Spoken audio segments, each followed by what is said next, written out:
삶이 위대하신 하나님을 찬양하고 늘 고백하는 삶으로 살아가실 수 있기를 주님의 이름으로 축복합니다. 수요일 저녁마다 에베소서의 말씀을 함께 살펴보고 있습니다. 에베소서는 4장부터 그리스도인의 삶에 관하여 이야기를 합니다.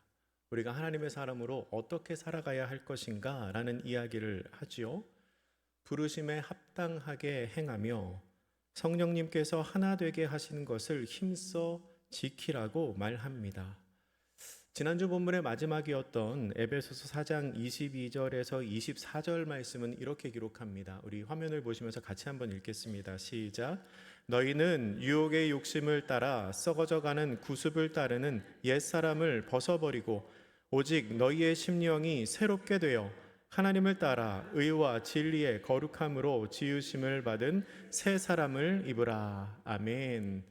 이제는 옛사람을 벗어버리고 하나님을 따라 의와 진리의 거룩함으로 지으심을 받은 새 사람을 입으라 라고 말씀합니다. 그래서 지난주에 새 사람을 입으라 라는 제목으로 담임 목사님께서 말씀을 전해 주셨습니다. 성경이 우리를 향하여 새 사람을 입으라 라고 말하는데, 그러면 그렇게 새 사람으로 살아가는 것은 과연 무엇을 의미할까요? 우리가 어떤 모습으로 살아야 새 사람이라고 불리기에 부족하지 않을까요? 어떻게 새 사람으로 살아갈 것인가? 그에 해당하는 내용을 오늘 본문 우리가 함께 읽은 에베소 4장 25절 이하에 성경이 기록하고 있습니다. 25절의 시작에 보면 그런즉이라고 시작하죠. 그런즉, 그러니까 이제부터는 이렇게 살아야 한다, 이렇게 사는 것이 새 사람의 모습이다 라고 말하고 있는 것입니다. 그래서 오늘 설교의 제목을 하나님을 따르는 새로운 삶이라고 정했습니다. 사실 오늘 말씀 우리가 교독하며 다 읽어서 아시겠지만 그냥 읽으셔도 이해하기가 어렵지가 않습니다. 마음 같아서는 본문을 한 두세 번 더 읽고 말씀에 은혜 받으시기 바랍니다 하고 그냥 설교를 마쳐도 좋을 것 같습니다. 그래도 되나요? 괜찮아요. 그러면 좋겠지만 특별히 이제 담임 목사님이 안 계시기 때문에 저희가 예배를 더 잘 드려야 되지 않겠습니까? 그렇게 할 수는 없고 우리가 오늘 본문의 말씀을 통해 어떻게 하나님을 따라 살아가야 하는지 함께 생각해 보도록 하겠습니다. 오늘 본문의 25절에서 29절의 말씀은 산발적인 이야기를 그냥 이렇게 저렇게 하는 것처럼 보입니다. 근데 여러분 가만히 살펴보면 일종의 규칙이 있습니다. 어떤 규칙이냐고 하면 서로 반대되는 윤리적인 가치를 가진 네 가지의 쌍이 나옵니다. 그러니까 부정적인 것과 긍정적인 것이 한 쌍을 이루는데 그게 총 네 가지가 나온다는 겁니다. 이 네 가지는 말하는 내용은 다르지만 의도와 목표는 똑같습니다. 그것은 그리스도인의 삶은 부정적인 것을 없애는 것에서 그치는 게 아니라 주님의 뜻을 따라서 긍정적인 모습을 채워가야 한다는 겁니다. 부정적인 모습이 없는 것으로 만족하는 게 아니라 긍정적인 모습으로 바뀌어야 한다는 거지요. 그러니까 그리스도인의 삶은 마이너스에서 제로를 만드는 게 목적이 아니라는 겁니다. 제로를 넘어서서 플러스가 되는 것이 목적입니다. 계속 적자를 보다가 본전을 찾는 것이 목적이 아니라 흑자를 만드는 게 목적이라는 겁니다. 이것이 에베소서의 가르침이고 이것이 성경의 가르침입니다. 올해 우리 교회 표어가 에베소서 4장 15절 말씀인데요. 에베소서 4장 15절은 이렇게 기록합니다. 오직 사랑 안에서 참된 것을 하여 범사에 그에게까지 자랄지라 그는 머리니 곧 그리스도라. 아멘. 잘못된 행위를 멈추는 것에서 그치는 게 아니라 그리스도에게까지 자라가는 것, 예수님의 모습을 닮아가는 것, 그것이 우리 신앙생활의 목적이라는 겁니다. 그러면서 본문에서 예로 드는 부정적인 것과 긍정적인 것의 넷상이 무엇인가 하면 먼저는 25절에 나오는 거짓을 버리고 참된 것을 말하는 것입니다. 거짓말을 하지 않는 것에서 그치는 게 아니라 이제는 진리를 말하는 데까지 나아가야 한다는 겁니다. 그리고 26절에 나오는 분을 내며 죄를 짓지 말고 더 나아가 분을 품지 말라라고 말합니다. 28절에는 도둑질을 버리고 오히려 구제를 해라라고 말합니다. 29절에는 뭐라고 말합니까? 더러운 말을 하지 말고 선한 말을 하여 은혜를 끼쳐라라고 말씀합니다. 이제 그 내용을 우리가 하나씩 살펴보겠습니다. 오늘 본문 에베소서 4장 25절 말씀입니다. 이 말씀 우리 같이 한번 읽겠습니다. 시작. 그런즉 거짓을 버리고 각각 그 이웃과 더불어 참된 것을 말하라. 이는 우리가 서로 지체가 됨이라. 아멘. 이 본문에 나오는 거짓은 거짓말을 말하는 것입니다. 그러니까 성도는 서로 간에 거짓말을 해서는 안 된다는 겁니다. 거짓말 하지 말고 참된 말, 진실한 말을 해야 한다는 것이지요. 그렇게 하는 것이 새로운 삶의 모습이라는 겁니다. 이 새로운 삶에 반대되는 것은 옛날의 삶, 옛사람이라고 말할 수 있습니다. 그러면 옛사람의 모습은 어떤 모습일까요? 에베소서 2장 1절부터 3절에서 사도 바울은 일찍이 이렇게 이야기를 했습니다. 그는 허물과 죄로 죽었던 너희를 살리셨도다. 그때 너희는 그 가운데에서 행하여 이 세상 풍조를 따르고 공중의 권세 잡은 자를 따랐으니 곧 지금 불순종의 아들들 가운데서 역사하는 영이라. 전에는 우리도 다 그 가운데서 우리 육체의 욕심을 따라 지내며 육체와 마음에 원하는 것을 하여 다른 이들과 같이 본질상 진노의 자녀였더니. 아멘. 옛사람의 모습은 이런 모습입니다. 세상 풍조를 따르고 공중권세 잡은 자를 따르는 사람, 본질상 진노의 자녀였던 것이 옛사람인 우리의 모습이라는 겁니다. 그런데 이 말씀에서 공중권세 잡은 자는 사탄을 의미하는 겁니다. 그러니까 옛사람의 모습은 곧 사탄의 영향력 아래에 있는 사람이라는 겁니다. 여러분, 사탄은요, 성경에서 표현하기를 시험하는 자, 악한 자, 원수, 거짓의 아비, 거짓말쟁이라고 불립니다. 그게 사탄의 속성이라는 거지요. 그래서 사탄의 영향력 아래에 있는 사람은 거짓을 말하게 되는 겁니다.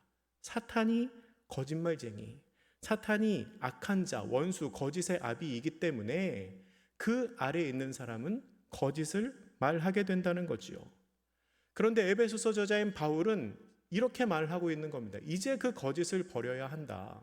새 사람이 되기 위하여는 그 옛사람의 모습을 버려야 한다라고 말하는 겁니다. 새 사람은 거짓말을 버리고 이웃과 더불어서 참된 말을 하는 사람이기 때문에 그렇습니다. 25절은 이웃과 더불어 그렇게 참된 말을 해야 하는 이유를 우리가 서로 지체이기 때문에 그렇다라고 말합니다. 우리가 서로 지체이기 때문에. 그러면 우리가 서로 지체인 거랑 거짓말을 하는 게 과연 무슨 관계가 있습니까? 아니, 내가 저 사람한테 거짓말하는 게 그래, 내 잘못일 수 있지, 나의 부족함일 수 있지, 나의 죄인된 모습일 수 있지, 근데 그게 지체와 무슨 상관이야? 라고 생각하실 수 있습니다. 그런데 여러분, 한번 생각해 보십시오. 만약에, 그럴 리 없지만 만약에 여러분의 발이, 여러분의 손이나 발이 여러분의 머리에게 거짓말을 하면은 어떨까요? 실제로는 아픈데, 발이 아픈데 머리한테는 안 아파요, 멀쩡해요 그러는 거예요. 실제는 피가 나고, 실제는 염증이 생기고, 실제는 죄다 골맞는데 머리한테는 하나도 안 아파요, 괜찮아요 그러는 겁니다. 그럼 어떻게 되겠습니까? 만약에 여러분의 눈이 뜨거운 냄비를 보고 있는데 여러분의 손에게 저거 하나도 안 뜨거워, 저거 그냥 잡아도 괜찮아 하면 어떻겠습니까? 그냥 거짓말로 그치는 게 아닙니다. 큰일 나죠. 몸을 상하는 일입니다. 거짓말은 그런 거라는 겁니다. 그냥 내가 어떤 사람에게 그래, 잘못된 행동을 했지, 그걸로 그치는 게 아니고 그 거짓말 때문에 교회 공동체가, 내가 섬기고 있는 그 공동체가 큰 어려움에 처할 수도 있다는 겁니다. 그냥 나의 잘못으로 끝나는 게 아니라 공동체를, 교회를 상하게 하는 일이 될 수도 있다는 것이지요. 손이 아파도, 발이 아파도, 하다못해 우리 몸 저 아래에 있는 새끼발가락 하나만 아파도 결국은 온몸이 아파서 아무것도 못하게 되는 것이 이 연약한 육신입니다. 그런 것처럼 우리가 서로 지체이고 우리가 서로가 서로에게 연관되는 사람이기 때문에 거짓말하는 일을 피하고 이제는 서로 참된 말을 해야 한다는 겁니다. 두 번째로 말하는 것은 분노에 관한 내용입니다. 26절과 27절에 나오는데요. 이 말씀 우리 같이 읽겠습니다. 시작. 분을 내어도 죄를 짓지 말며 해가 지도록 분을 품지 말고 마귀에게 틈을 주지 말라. 아멘. 먼저 바울은 분을 내어도 죄를 짓지 말아라 이렇게 말합니다. 바울은 지금 화가 나는 것과 화를 내는 것을 구분해서 말하고 있습니다. 화가 나는 것과 화를 내는 것, 이거를 구분해서 말하지요. 때로는 분노가 생길 수도 있습니다.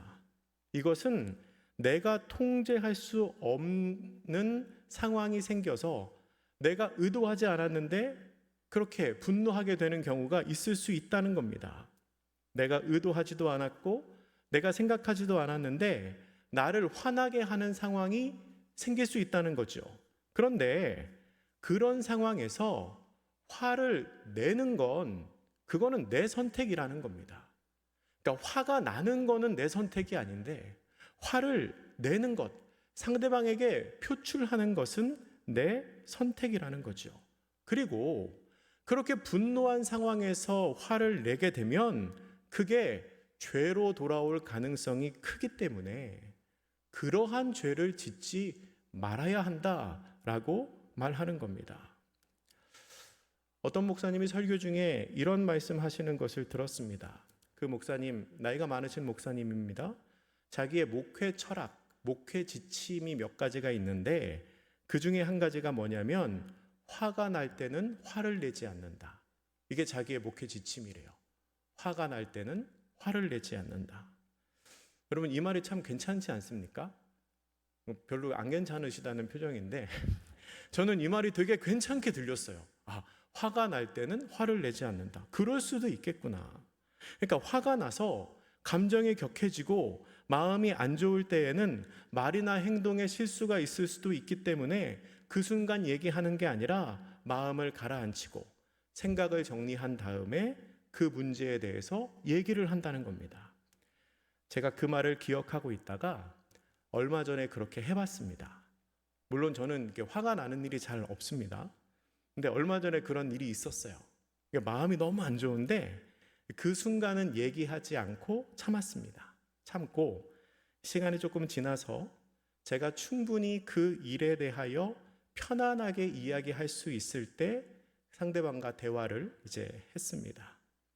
근데 그렇게 대화를 하고 나니까 만약에 내가 화가 나는 그 순간에 얘기를 했다면 아무리 점잖게 얘기를 한다고 할지라도 분명히 뭔가 나의 마음이 불편하고 그 이야기를 듣는 그 사람도 많이 불편했겠다라는 생각을 하게 됐습니다.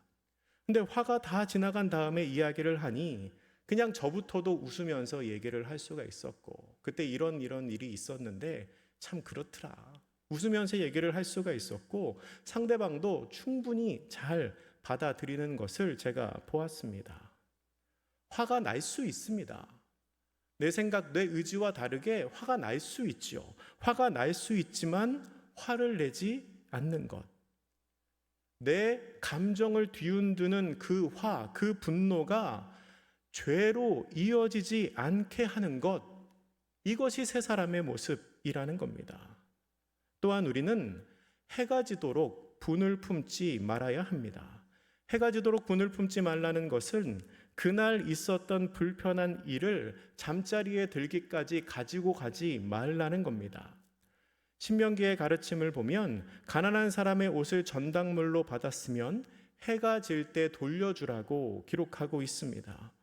또한 공궁한 품꾼의 품삯은 해가 지기 전에 주어야 한다고 말합니다. 그러니까 날이 저물기 전에, 너무 늦기 전에 해야 할 일, 해야 할 도리를 감당해야 된다는 겁니다. 그리고 이 말씀은 우리가 보았을 때는 분을 품은 채로 하루를 마무리하지 말라는 말씀이지만, 이 유대인의 배경에서 보면 조금 뉘앙스가 달라집니다. 그러니까 해가 질 때까지 분을 품지 말아라. 하루를 마무리할 때까지 그 분노의 감정을 담아놓지 말라는 뜻이구나. 맞는 말인데요. 근데 유대인의 배경에서 보면 조금 달라요. 여러분 아시는 것처럼 유대인들의 하루는 저녁부터 시작합니다. 그렇죠? 그래서 그 하루를 지칭할 때 관용적으로 저녁이 되며 아침이 되니 그렇게 표현합니다. 저녁이 하루의 시작인 거죠.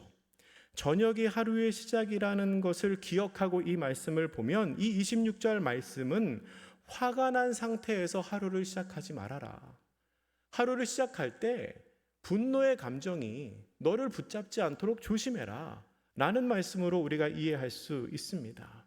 그런데 사실 어떻게 해석을 하든지 상관없이 이 말씀이 권면하는 의미는 똑같습니다. 분노를 길게 가지고 있지 말라는 겁니다. 왜 그럴까요? 왜 분노를 길게 가지고 있으면 안 됩니까? 27절 말씀에 비추어 해석하면 마귀에게 틈을 주지 않기 위해서 분노를 오래 가지고 있으면 안 됩니다. 여러분, 마귀는요, 참 성실합니다. 마귀는 참 성실하고요, 참 지혜롭습니다. 어떻게 하면 믿는 사람들을 넘어뜨릴 것인가 늘 고민하며 늘 우리를 지켜보고 있습니다. 마귀가 얼마나 성실한지 제가 예전에 교회에 있을 때 거의 평생을 새벽 예배 빠지지 않고 오시는 권사님이 계셨거든요. 근데 그 권사님이 그런 얘기 하시더라고요. 자기가 거의 평생 동안 새벽 기도회를 했는데 거의 매일 일어날 때마다 드는 생각 한 가지, 뭔가 하면 오늘은 좀 더 잘까? 그 생각이 드신대요. 그러니까 30년을 새벽 기도회를 나와도 오늘은 쉴까? 하는 마음이 한켠에는 있으시다는 거죠. 그러니까 매일매일 유혹이 있는 겁니다. 매일매일. 틈을 노려서 그 사람을 넘어뜨리게 하려는 그 성실한 마귀가 우리 옆에 있는 거죠. 그런 마귀에게 있어서 마음의 분을 품고 있는 사람은 너무나 좋은 먹잇감인 겁니다. 넘어뜨리기가 너무나 쉬운 사람인 거죠. 그 분노의 감정 조금만 건드리면 그가 죄를 짓게 될 테니까요.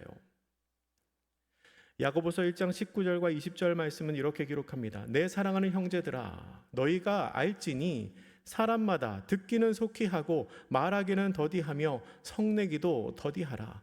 사람의 성내는 것이 하나님의 의를 이루지 못하니라. 아멘. 여러분, 화를 내는 것은 하나님의 의를 이루지 못합니다. 내가 더 이상 두고 보지 못하겠어. 내가 어떻게 해서라도 이 일을 바로잡겠어. 그래서 버럭 소리를 지르는 건 사실 일을 바로잡는데 별로 도움이 되지 않는다는 겁니다. 그래서 야고보서도 말씀하잖아요. 성내는 것은 더디게 해야 합니다. 마음속에 분노가 올라와도 더디게, 화가 나더라도 분을 바라지 않는 그러한 모습이 우리에게 있어야 한다는 겁니다. 세 번째 부정과 긍정의 항상은 도둑질을 버리고 손으로 수고하여 선한 일을 하라는 것입니다. 우리 28절 말씀도 같이 한번 읽어보겠습니다. 시작.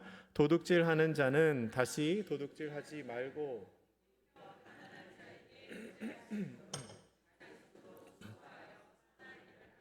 아멘. 바울은 데살로니가 후서에서 일하기 싫은 사람은 먹지도 말게 하라라고 말한 적이 있습니다. 그러니까 그리스도인은 자기의 손을 수고하여 일하는, 자기가 해야 할 몫을 감당하는 그런 부지런한 사람이 되어야 한다는 겁니다. 그런 관점에서 다른 사람의 것, 남의 것을 빼앗는 도둑질은 용납할 수가 없는 잘못인 것입니다. 여러분, 도둑질이 무엇입니까? 도둑질은 내 것이 아닌 다른 사람의 물질을 빼앗고 그 사람의 노력을 빼앗고 시간을 빼앗고 마음을 빼앗는 행위입니다. 이것은 예수님의 가르침을 정면으로 위배하는 것입니다. 예수님께서는 신약 성경에서 구약의 율법을 요약하면서 둘로 말씀하셨습니다. 뭐라고 말씀하셨죠? 다 아시잖아요. 구약의 율법을 둘로 요약하여 뭐라고 말씀하셨습니까? 하나님 사랑, 이웃 사랑. 그렇죠? 하나님을 사랑하고 내 이웃을 내 몸과 같이 사랑하고 이것이 온 선지자와 율법의 강령이니라 말씀하셨죠? 그러니까 하나님 사랑, 이웃 사랑만 하면 못 지킬 율법이 없다는 겁니다. 하나님 사랑, 이웃 사랑만 하면 하나님의 모든 말씀, 모든 계명을 다 지킬 수 있다는 거죠.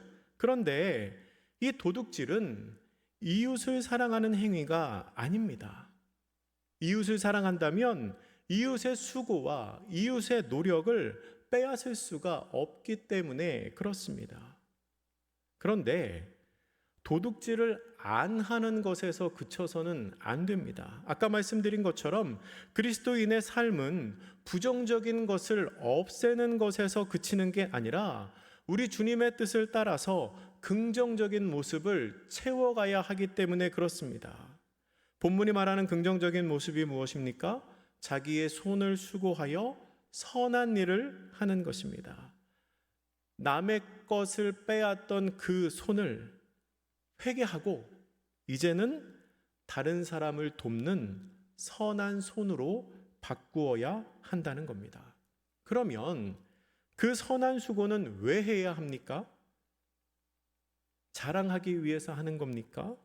아니면 그냥 나 혼자 잘 먹고 잘 사는 게 미안하니까 다른 사람을 돕는 겁니까? 아니지요. 말씀에 의하면 가난한 자를 구제하기 위하여 수고하는 것입니다. 그러니까 남의 것을 빼앗던 그 손으로 이제는 나의 수고를 통해 다른 사람을 도울 수 있는 사람, 그 사람이 바로 새 사람이라는 것입니다. 마지막 네 번째는 더러운 말을 버리고 선한 말을 하는 것입니다. 29절 말씀 우리 한 번 더 같이 읽겠습니다. 시작. 무릇 더러운 말은 너희 입 밖에도 내지 말고 오직 덕을 세우는 데 소용되는 대로 선한 말을 하여 듣는 자들에게 은혜를 끼치게 하라. 아멘. 이 더러운 말을 한다는 것은 전형적인 옛사람의 모습입니다. 왜 그런 말을 하게 될까요? 그 속에, 그 말을 하는 사람의 마음 속에 저주와 악독, 그리고 깨끗하지 못한 것들이 있기 때문에 그렇게 말을 하는 것입니다. 누가복음 6장 45절은 이렇게 기록합니다. 선한 사람은 마음에 쌓은 선에서 선을 내고 악한 자는 그 쌓은 악에서 악을 내나니 이는 마음에 가득한 것을 입으로 말함이라. 아멘. 사람은 마음에 가득 쌓여 있는 것을 입 밖으로 말합니다. 그래서 마음속에 선이 쌓여 있는 사람은 선한 것을 말하고 마음속에 악을 쌓은 사람, 분노를 쌓은 사람은 악한 것을 말하게 된다는 겁니다. 그리고 그렇게 마음속에 악한 것이 가득한 사람의 모습, 그것 자체가 옛사람의 모습이라는 겁니다. 참으로 감사한 것은 제가 이렇게 뵈니까 여기에는 악한 분은 안 계신 것 같아요. 악한 분 안 계시죠? 다 그렇죠. 다 좋은 분만, 다 선한 분만 계신 것 같아요. 우리는 이 누가복음 6장, 제가 조금 전에 읽어드린 그 누가복음 6장의 말씀을 보면서 조금 찔리기는 해도 이렇게 생각할 수 있습니다. 그래도 내가 악하지는 않지, 그래도 내가 나쁜 사람은 아니지 라고 생각할지 몰라요. 근데 여러분, 어쩌면 그러한 안심, 그러한 생각이 우리를 더 성장하지 못하도록 만드는 것일 수도 있습니다. 그러니까 이 에베소서 4장 29절이 말하려고 하는 바는 악한 말을 하지 않는 것이 아니라 선한 말을 해야 한다는 것이거든요. 악한 말을 하지 않는 것에서 그치는 게 아니라 선한 말을 해야 된다는 겁니다. 그런데 많은 경우에 우리는 스스로 생각하기에 내가 오늘 악한 말을 하지 않았으니까 이 정도면 괜찮은 것 같아. 오늘 하루도 잘 산 것 같아. 라고 생각하기 쉽다는 겁니다. 근데 그게 아니라 우리의 생각의 기준, 우리의 믿음의 기준은 악한 말을 하지 않는 것에서 멈춰 있는 것이 아니라 과연 오늘은 내가 선한 말을 했는가? 내가 내 말로 다른 사람들에게 은혜를 끼쳤는가? 그렇게 고민해야 한다는 겁니다. 본문의 29절 말씀에서 더러운이라고 번역된 헬라어 단어는 사프로스입니다. 이 말의 뜻은, 이 단어의 뜻은 썩은, 무가치한, 나쁜이라는 뜻을 가지고 있습니다. 그리고 선한 말로 번역된 이 선한이라는 단어는 아가도스인데요. 선한, 착한, 좋은 그 뜻과 함께 적합한, 유능한, 유용한이라는 뜻도 가지고 있습니다. 그러니까 더러운이라는 단어에는 무가치한, 가치가 없는 이라는 뜻이 있고, 선하다는 말의 뜻에는 유용한, 유능한 이라는 뜻이 있는 겁니다. 그러니까 이 본문의 말씀은 단순히 악한 말과 선한 말을, 악한 말 하지 말고 선한 말을 해야 한다, 이것을 넘어서서 무의미한 말, 무가치한 말은 하지 말고 적합하고 유용한 말을 해야 한다는 뜻으로도 해석할 수 있다는 겁니다. 우리가 신앙생활하며 혹은 사회생활하며 그런 일을 경험하지 않습니까? 때로는 별 의미 없이 한 말이 다른 사람에게 상처를 줄 수도 있습니다. 안 해도 되는 말인데, 안 해도 되는 말을 했다가 그 말이 예상치 못한 결과로 돌아올 때도 있습니다. 바울은 그런 것까지도 포함하여 일부러 이 단어를 써서 이야기하고 있는 것 같습니다. 무의미한 이야기 하지 말고, 무가치한 이야기 하지 말고, 듣는 사람을 세워줄 수 있는 말, 덕이 있는 말, 유용한 말, 은혜가 되는 말, 선한 말을 해야 한다는 겁니다. 그래서 내가 하는 말로 말미암아 다른 사람이 은혜를 경험할 수 있도록 그런 말을 해야 한다는 것이지요. 오늘 본문의 제일 마지막에 나오는 31절과 32절 말씀은 종합적인 권면과도 같은 말씀입니다. 바울은 앞에 이야기한 네 쌍의 이 세 사람의 윤리를 설명한 이후에 그것을 종합해서 버려야 할 것과 해야 할 일을 구분해서 한 번 더 이야기를 해줍니다.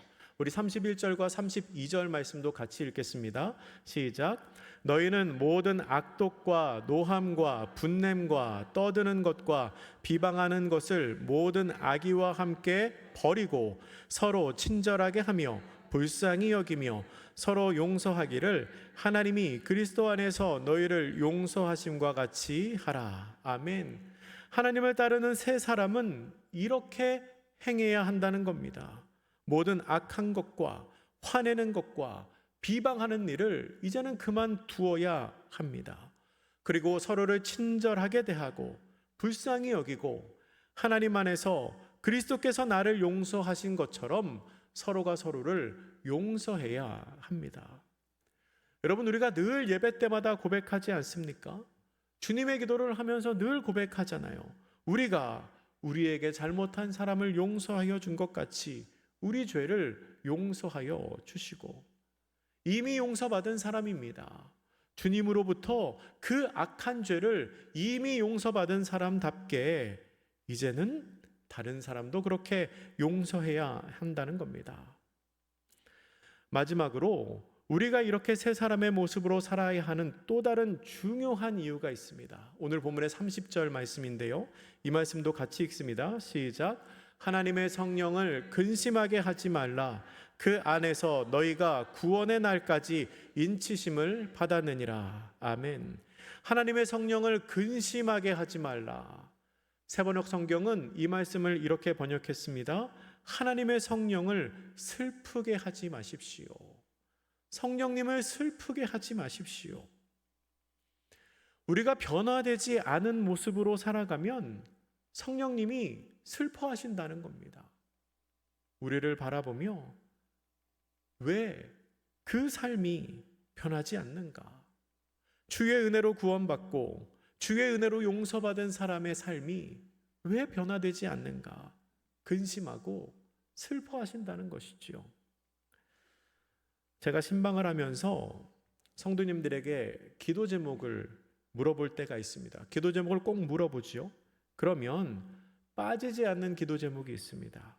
그게 뭐냐면 자녀를 위한 기도입니다. 자녀가 없다면 모를까?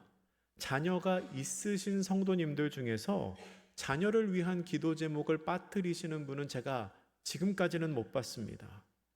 왜 그럴까요? 자녀가 소중하니까 그렇죠. 그 자녀를 사랑하니까 그렇습니다. 그 자녀가 잘 되기를 원하니까 그렇습니다.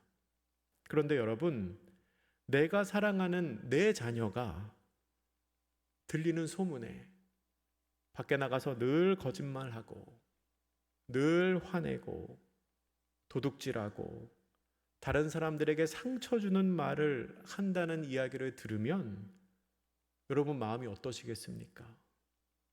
속상하죠. 너무 슬플 겁니다.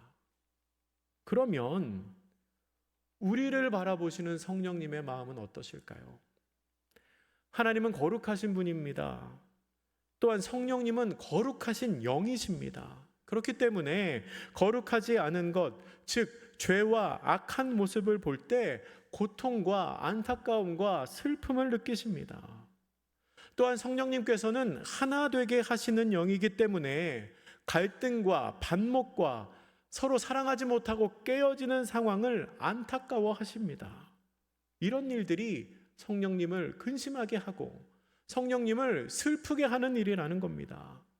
그런데 과연 우리는 어떻습니까? 새 사람, 하나님의 뜻을 따라 새로운 사람으로 살아가게 되는 성도는 그러한 모습을 버려야 한다는 겁니다. 30절의 하반절에 이렇게 기록하지요. 너희가 구원의 날까지 인치심을 받았느니라. 여러분, 우리는 구원이 약속된 사람들입니다. 인쳤다는 게 뭡니까? 도장 찍었다는 거죠. 이미 구원이 확정된 사람들입니다.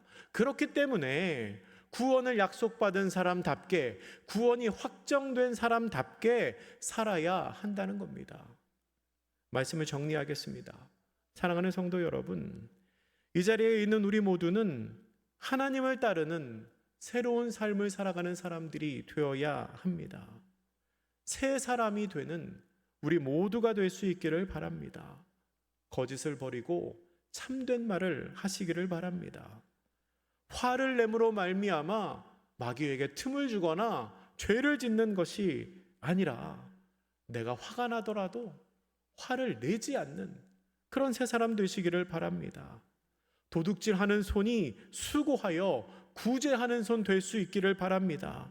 남을 험담했던 입이 선한 말로 다른 사람을 세워줄 수 있는 그런 축복의 언어를 말하는 성도님들 되시기를 바랍니다. 여러분, 제가 말씀을 전하며 새로운 삶에 관해 이야기를 했습니다. 근데 사실 새로운 내용 하나도 없습니다. 여러분, 제가 오늘 설교한 내용 중에 처음 들으신 게 있으십니까? 다 아시는 거잖아요. 이미 다 알고 계신 얘기잖아요. 화내지 말고, 거짓말하지 말고, 은혜로운 말을 하고, 다 알고 계신 이야기 아닙니까? 우리가 그렇게 아는 만큼 살아갈 수 있기를 축복합니다. 성령 하나님께서 우리 한영교회를 보시며 우리 한영교회 성도님 한 분 한 분을 보시며 슬퍼하거나 근심하는 것이 아니라 기뻐하며 즐거워하실 수 있도록 하나님의 은혜 안에 새 사람으로 살아가는 저와 여러분 되시기를 주님의 이름으로 축복합니다. 이 시간 우리 같이 함께 기도하겠습니다. 기도하실 때 하나님, 저희가 하나님을 따르는 새로운 삶을 살아가는 사람들 되게 하옵소서. 오랫동안 신앙생활 했지만 여전히 부족하고 모자랍니다. 주님, 저희를 긍휼히 여기시고 주의 뜻을 분별하게 하시며 온전하게 주의 뜻을 따르게 하여 주시옵소서 기도합니다. 더불어 한 가지, 우리 몽골 비전 트립 팀을 위하여 하나님 그들과 동행하시고 함께 하여 주옵소서. 함께 기도하겠습니다. 사랑이 많으신 하나님, 말씀을 통해